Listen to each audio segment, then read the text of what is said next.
My fiancé said, "My parents think you're not good enough. We need a break." I calmly replied, "I understand." Then I cashed out my share from the joint account we were using for the wedding she'd already secretly canceled. Her break became permanent and expensive. I'm 32 male. Until 3 weeks ago, I was marrying Nicole, 29F, next spring. 4 years together, save the dates out, impressive venue booked, her dream mostly. Her parents, Stephen and Angela Hawthorne, were always present, hovering. I always got the vibe they thought Nicole was settling with me, a project manager, not old money like them. It unraveled on a rainy Tuesday. Cliché, Nicole came over, "We need to talk." Her eyes did that shifty thing. "My parents, they're worried I'm rushing into things," she began, twisting her ring. "They think maybe you're not quite established enough for the life they envision. Not good enough, after 4 years and her pushing for this big wedding." "So what are you saying, Nicole?" I kept my voice even. "I think we need a break," she said, "to reevaluate. For me to think. For you to consider what they're saying." A break. Weeks before final deposits. After I'd poured a significant 5-figure sum, my savings, into our joint wedding account. My $30,000 was in. Her $30,000 was also in the account. Whether from her own earnings or entirely bankrolled by her parents, I didn't focus on then, but the full sum was present, matching mine. About $60,000 total. Something felt off, rehearsed. "I understand," I said. She looked surprised. "Expected a scene, I guess." "Yeah. If you need space, you need space," I shrugged. "How long? A few weeks? A month? Just space." "All right." She left. The apartment felt huge. An hour of numbness, then cold, methodical anger. Her words, not good enough. Her demeanor, relieved. The timing, suspicious. A nasty little voice, check the venue. Next morning, I called the coordinator, Brenda. Pretext, menu detail. "Oh, Mr. Davies," she hesitated. "Actually, Nicole called late Monday afternoon. She canceled the booking." Monday, the day before the break talk. "Canceled?" I kept my voice light. "Reschedule?" "No. Full cancellation. Unforeseen circumstances," she said. "The initial $10,000 deposit is non-refundable, of course." That deposit came from our joint account, our $60. So the break was theater. The wedding was already dead, by her hand. I logged into online banking. Joint account, $50,000 remaining. My $30K contribution, her $30K, minus the lost $10 deposit. My half of that remaining $50K was $25,000. It was my money. For a wedding she'd secretly killed. I transferred my $25,000 out. Clean. Then I texted her, "Nicole, just found out from the venue you canceled everything on Monday. Before our talk. So the break is permanent. I take it. I've withdrawn my share of the remaining funds from the wedding account. Seems fair since there's no wedding. Hope you find whatever it is you're looking for." Blocked her. Her parents. Her best friend Amy. Sometimes, understanding is a very expensive lesson for someone else. Update 1. A week since the text. The silence didn't last. Blocking is merely a suggestion these days.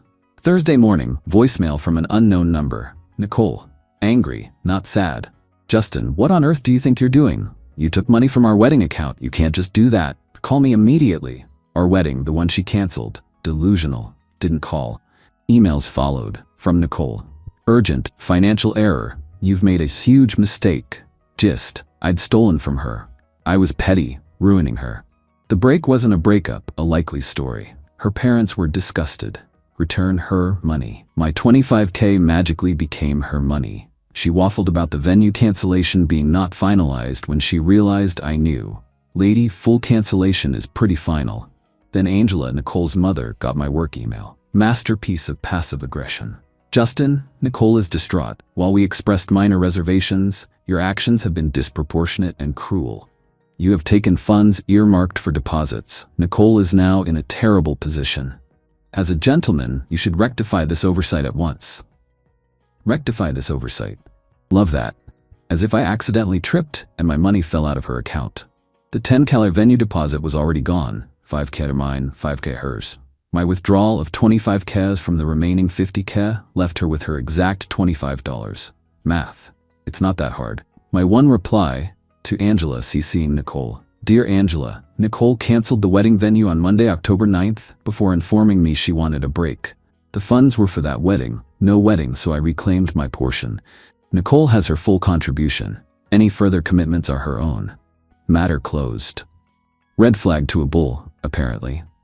Weekend barrage, missed calls, frantic emails. Nicole, the caterer needs their deposit. The photographer, I paid some of that from my personal account, assuming the joint money was there.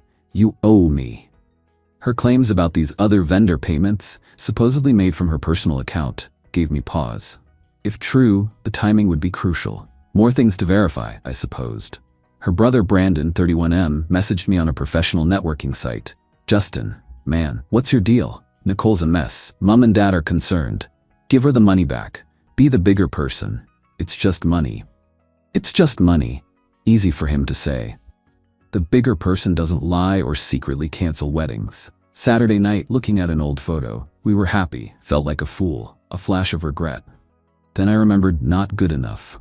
The calm returned. This is about facts, not emotion. She made choices. She's facing the price tag. Her break is permanent and expensive. Good. Update 2 a few weeks later, the temperature's up. Not by me. I'm still Switzerland. Cool, calm, and collecting receipts.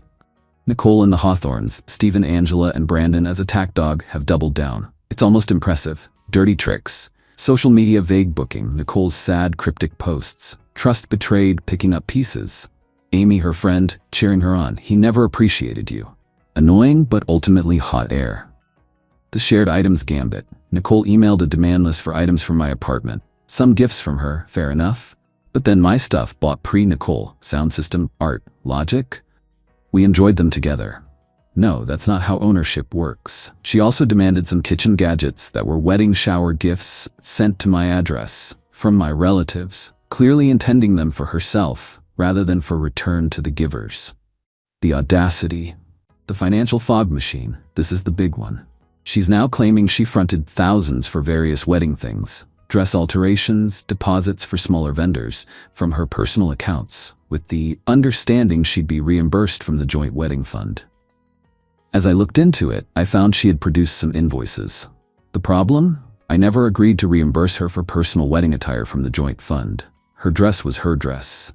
My suit was my suit. Those deposits she was claiming?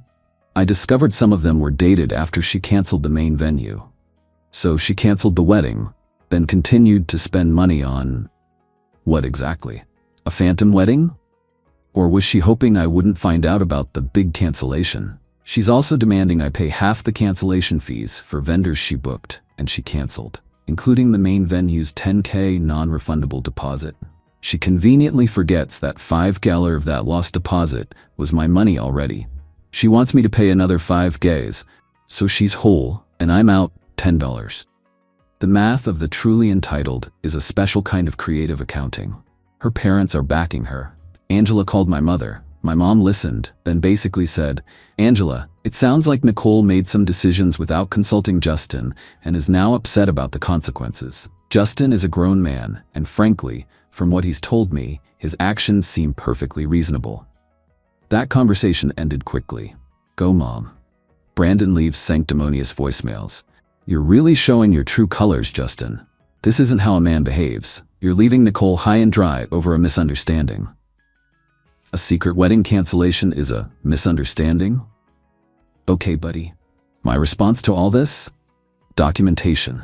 Every email, voicemail, transcribe the important bits, every text message from before the break, my own bank statements proving my wedding purchases, confirmed with vendors I dealt with that no contracts were solely my responsibility.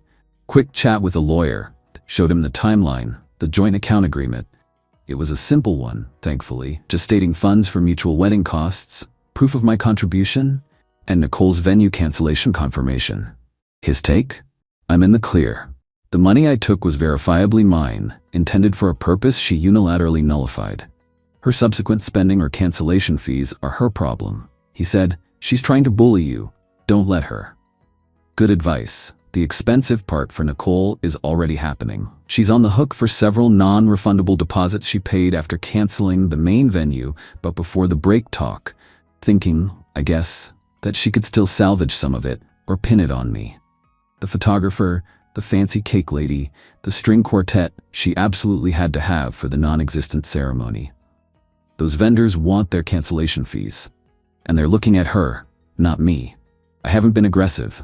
I haven't slandered her, I've just stepped aside. Pulled my support, pulled my money. It's fascinating, really. How quickly we and us became you owe me when the free ride ended.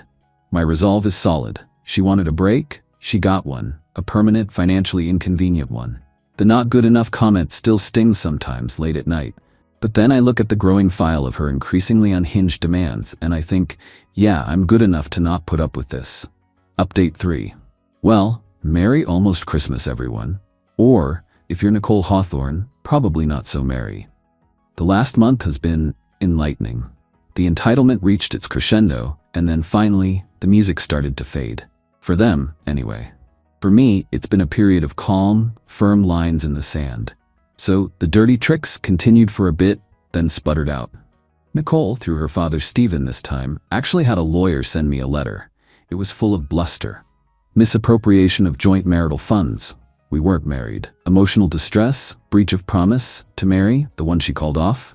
It demanded I return the $25,000 I withdrew, plus an additional $15,000 to cover her losses from canceled vendors and damages. So, $40. Ridiculous. My lawyer, yes, I retained the one I consulted just to be safe, sent back a very polite, very factual 2-page response. It included a clear timeline of events with copies of the venue cancellation confirmation, time-stamped before her break speech. Bank statements showing my $30 deposit into the wedding account and my $25 withdrawal, leaving her precise initial investment intact after the venue's non-refundable deposit was paid from the total. A gentle reminder that any contracts with other vendors were entered into by Nicole, and any cancellation fees were her responsibility, especially those incurred after she'd already secretly canceled the primary wedding arrangement. A firm statement that there was no legal basis for her claims, and any further attempts to pursue this would be met with a counterclaim for harassment. We never heard from their lawyer again. I guess even he realized he couldn't polish that particular situation. Stephen Hawthorne probably wasn't too happy about paying legal fees for that dud. The social media vague booking also fizzled. I think some of her friends, maybe even Amy, started to piece things together or just got bored of the drama. When your sob story doesn't result in cash, people lose interest. Then came the final, somewhat pathetic confrontations. Nicole managed to get me on the phone, unblocked her for a day out of a weird sense of curiosity. Big mistake. Or maybe not. It was clarifying. "Justin, you've ruined everything," she wailed. No preamble, just straight to the victim act. "I'm in so much debt, those vendors are hounding me. My parents are furious. This is all your fault." "My fault, Nicole?" I kept my voice level. "Who canceled the wedding venue secretly? I was under pressure. My parents, I was confused, but you didn't have to be so vindictive, so cruel, taking all that money. It was my money, Nicole, my share. For a wedding you decided wasn't happening. What did you expect me to do? Let you spend it on your solo life? But the deposits, the commitments, a real man would have covered those for me, to be a gentleman." There it was again. The gentleman card. "A real man," I said, "wouldn't have been lied to and manipulated. A gentleman, by your definition, sounds like a doormat with a bank account, Nicole. And I'm not that." She started crying then, or making crying noises. "You don't understand how much this has cost me." "Oh, I think I do," I said. "It's cost you exactly what your choices have incurred. That's called responsibility." Then I said, "I hope you figure things out, Nicole. Goodbye." And I hung up, blocked her again, for good this time. A week later, Brandon, the brother, tried an ambush, saw me at a coffee shop I frequent. He strode over, all puffed up. "Justin, we need to talk about what you've done to my sister." "Brandon," I said, not even looking up from my laptop. "There's nothing to discuss. Your sister made choices. She's living with them. I suggest you and your parents help her sort out her finances, since you were all so instrumental in her decisions." "She's your fiancée. Or was. You have a moral obligation," he blustered, voice rising. People were starting to look. "No, Brandon, I don't. My only obligation was to a partnership, and she dissolved that without telling me. The only thing I did to your sister was refuse to pay for her mistakes." "Excuse me." I got up and left. He looked like he was about to explode. Let him. The fallout for Nicole, from what I've pieced together from the edges of our now severed social circles, has been significant. The thousands she claimed to have fronted for various wedding bits and pieces? Turns out, many of those were put on a credit card. Her credit card, with a hefty interest rate. The vendors she ghosted after canceling? Some of them were small businesses. They pursued their cancellation fees, as they should. The pressure from her parents is apparently immense, not in a supportive way, but in an Angela is mortified by this public failure and Stephen hates wasting money kind of way. They're probably helping her financially, but I guarantee it comes with a lifetime supply of "I told you so" and "how could you be so foolish." Her grand vision of a perfect wedding, likely bankrolled by a combination of my savings and her parents' desire for status, imploded. And she's left holding the bag for all the pieces she tried to keep juggling after she'd already dropped the main one. I did get one final, unexpected email. From Amy, Nicole's best friend. "Justin, I know I was pretty awful in some of my comments. I only heard Nicole's side, and she was very convincing. I've started to see things a bit differently. She's a mess, and honestly, she's not taking much responsibility. Just wanted to say, I get it now. Sorry." Didn't reply to that either. But it was something. So the revenge, it wasn't loud, it wasn't explosive.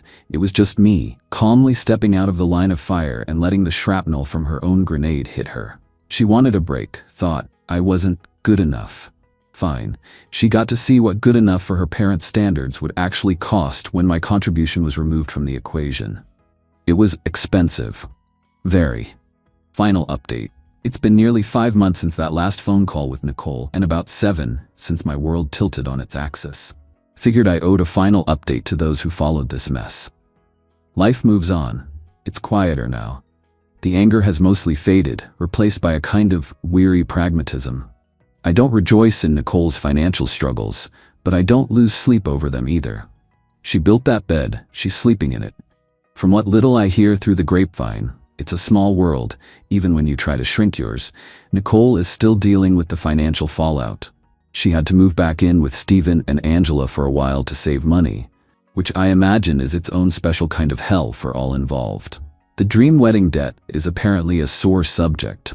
She's working, but those vendor cancellations and perhaps some ill-advised spending in the immediate aftermath of our split hit her hard.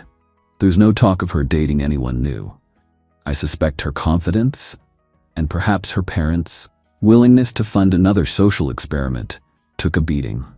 Angela and Stephen Hawthorne are, from all accounts, back to their usual selves, probably lamenting their daughter's choices and subtly, or not so subtly, blaming everyone but themselves for their part in pressuring her. Brandon, I've heard, still thinks I'm a villain, but his opinion matters less to me than the price of coffee. As for me, the $25,000 I'd withdrawn from the joint account in the very beginning went straight back into my savings where it belonged. I kept the engagement ring, it's in a safe deposit box. Maybe one day I'll sell it, or maybe it'll just be a very expensive reminder. Haven't decided. The "not good enough" line still echoes sometimes, usually when I'm tired or a sad song comes on the radio. It's a scar, I guess. It made me reevaluate a few things, made me more cautious.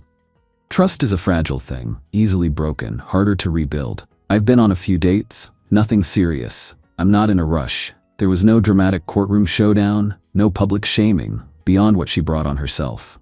My revenge, if you can call it that, was simply to hold her accountable to her own actions. I didn't stoop to her level. I didn't engage in mudslinging. I just stated facts, protected my assets, and walked away. Her entitlement, her lies, and her parents' snobbery created a perfect storm, and all I did was refuse to be its funding source. The most satisfying part?